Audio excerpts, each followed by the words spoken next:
But anyway, so do you have a manager, an agent? Tell me, like, do you have a team around you? What's the deal? Yeah, yeah. I work with Hangar. They're based in Belgium, and I really like them. Is that on the management side? Management, we're starting now, but booking side and we're starting management now. So Oh, awesome. And sorry, so the booking agent is, say it again? Hangar, Okay, amazing. Hangar. And do you have a US booking agent? Yeah, I do now. It's Altitude. It's for the whole, basically, Latin America, Central America, and North America. Amazing. Awesome. That's awesome. And so you're talking to managers now. Yeah, Sounds like awesome. exactly, Any exactly. exciting takers? Or are you feeling good about that? Yeah, yeah, pretty good. But it's still Hangar. Basically, Hangar is doing booking and management. Oh, wow. So they would like to take me over also for management, so they can help me out with all that, the things I don't want to do. I hear you on that. There are a lot of them. And I really like Amazing. them.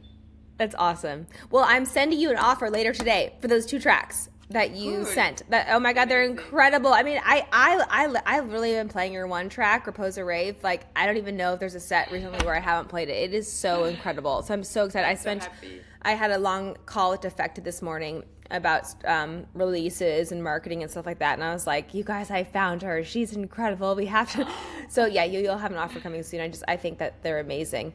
And so Thank you. you run a club management podcast? Did I A read club that right? management podcast? No, Yeah. it's a party that I've been organizing. It's an event that is called Oh, Untitled. it's called Untitled. Okay, I'm gonna Yes. ask you about that. Then never mind. Okay, that's faulty research. Okay, cool. Um, Amazing. Okay, I'm gonna start your little blurb intro, and then I'll ask you some easy questions. All right. Welcome to Femme House Radio with your host LP Giobbi. This week we have DJ produ. You know what? Actually, hold on. How do I pronounce your artist name? Is it Phil? It's Philou. Philou. God, Philou. fuck.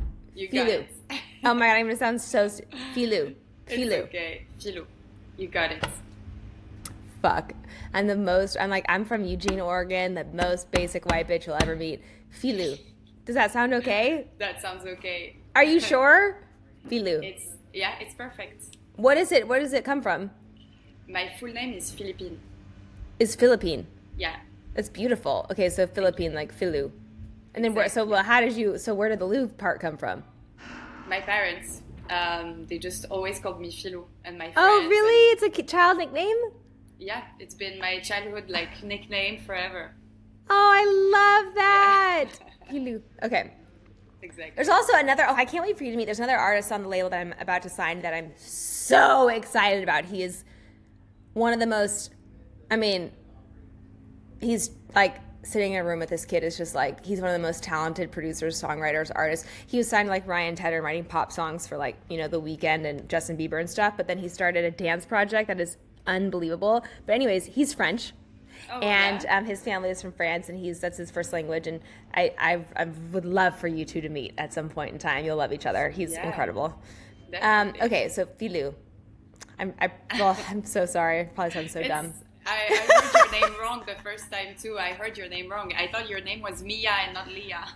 That's So, fair. That's fair. Yes. Okay. Good. Yeah. In the Also, club, most it people was and like like- Giobbi. I get it. It's Giobbi, but I get Giobbi a lot, so I get it. okay. But Philou, I can do this. Okay. And scene. Welcome to Femme House Radio with your host LP Giobbi. This week we have DJ producer Philou. She was born in Paris but has lived in Sao Paulo, London, Sydney, Cape Town, and Los Angeles. Her approach to music is underpinned by a sonic palette that is punchy, groovy, and dynamic, effortlessly bridging genres from indie dance and house to Latino rhythms. Her sets, as well as the numerous playlists she has been crafting for years, reflects her own broad-ranging cultural experiences and musical influences. I can personally attest to this after hearing her set at Hearsay in New York and being blown away. In fact, I asked her for a track ID that turned out to be hers. It is called Repose or Rave, and there have been very few sets since where I have not played it. It is incredible. In the past year, you can find her playing all over the world, from Rex Club in Paris to Voodoo Village in Belgium, Burning Man in Nevada, or on to Linda and Ostradanza in Mexico. Philou has been firmly establishing her place in the modern rave landscape with a robust portfolio that spans continents and resonates across diverse audiences. Welcome to Femme House Radio. It is an honor to have you. Thank you. I'm super happy to be here too. Tell us your origin story. How did you get into DJing and producing? So I thought about this question a lot, and I was thinking, should I tell the real story or should I not tell the real story? Because the real story is not so pretty. I was struggling a lot with my life. I was at this point of my life, when you're very low, and the only thing that could really help me and give me a boost in this life has always been music. It's the one thing that, nobody could take away from me. And when you like music, when you dig music, when you're into music, and when that's the one thing that makes you happy, then, I thought, okay, maybe I should focus on that one thing. I was in Mexico. I remember I was at the lowest point, and I started going through that direction. And I think when you find your right path in life, then life gives you the hints that, okay, you're on the right path, you're on the right path. And since then, everything's been going good, and I'm very grateful, like I'm here talking to you. I met you, in this club in New York. It's just, I've had so many incredible encounters since I've been living this life and finally doing what I really love and truly like, which is music.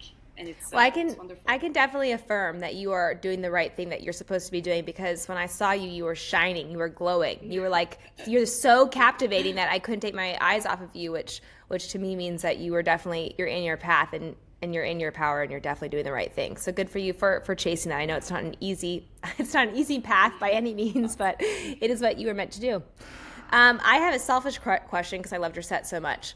What is your crate digging process? Where do you find your tracks? And then, assuming you use Rekordbox, how do you organize your tracks within Rekordbox? So it's funny. I used to, when I was younger, I used to organize my tracks. I was not a DJ. I was just making playlists for me, for fun, for friends. And I still kind of use the same process. I do different process, but one of them is by moment in life. So I have a Mars Attack for because March, the month of March in French, it's Mars.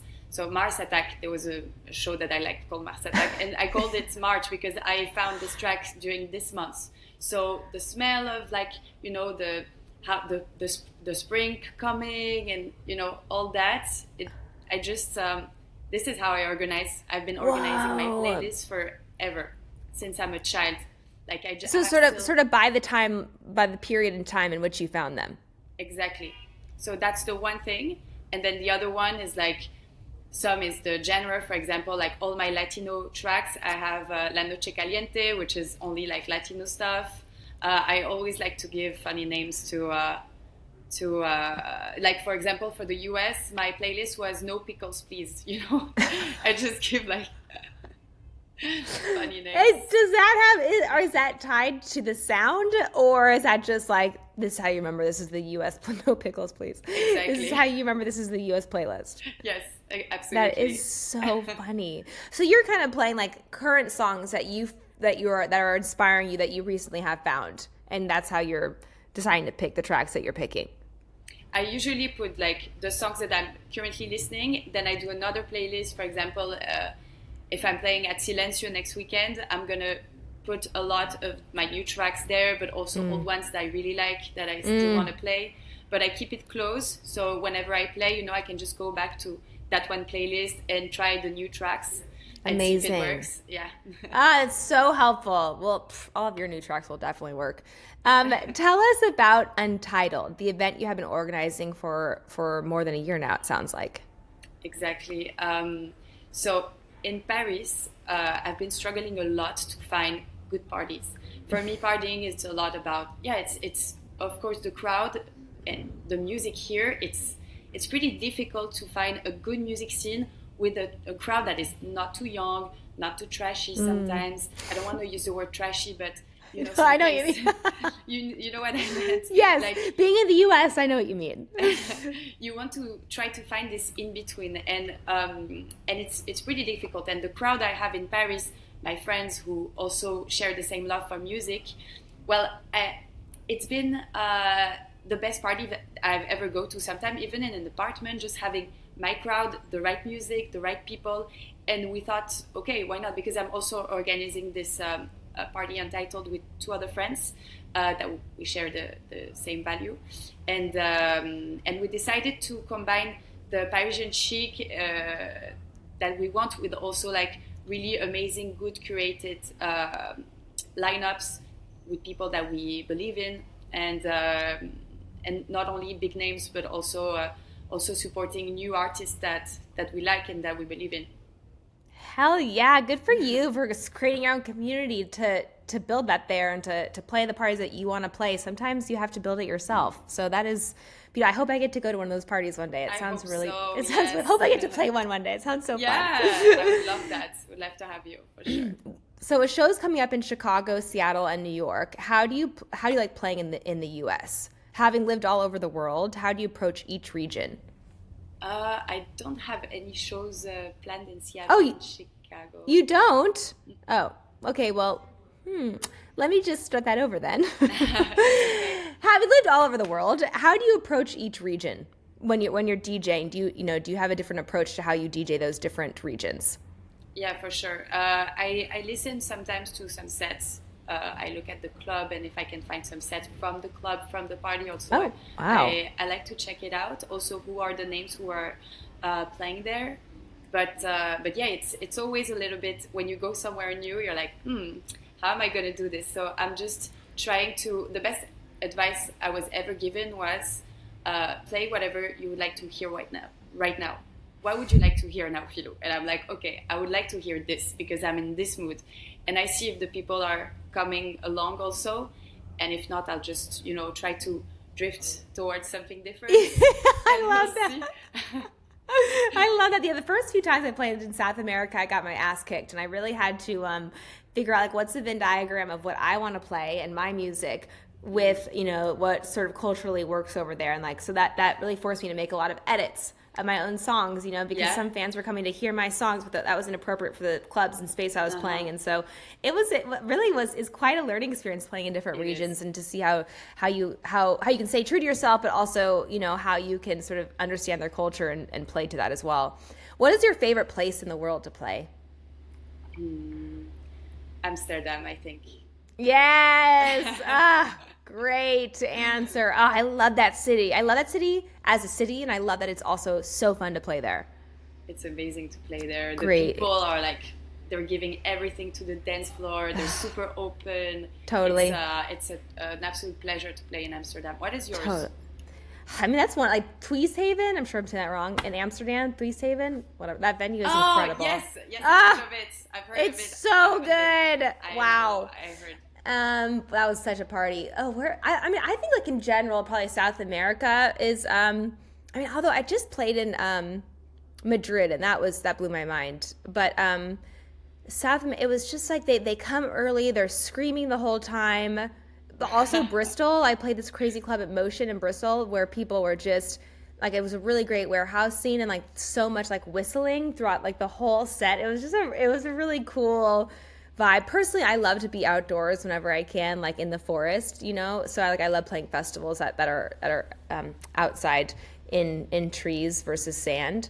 But as far as regions, I think South America is just some unbelievable fans.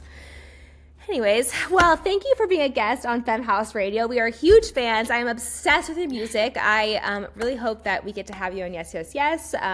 Your new tunes are truly just mind-blowing, and I think that you're so special. You have the whole package. You have the energy. You have the music. You have the excellent DJ skills. So I'm so thrilled I got to meet you, and we support everything that you're doing at Femme House. So thank you. Thank you so much for having me. Thanks for the support, and yeah, you can hear some of the tracks in the mix I sent. I played them all. Awesome, cool. Thank you. Great. Thank you so much again.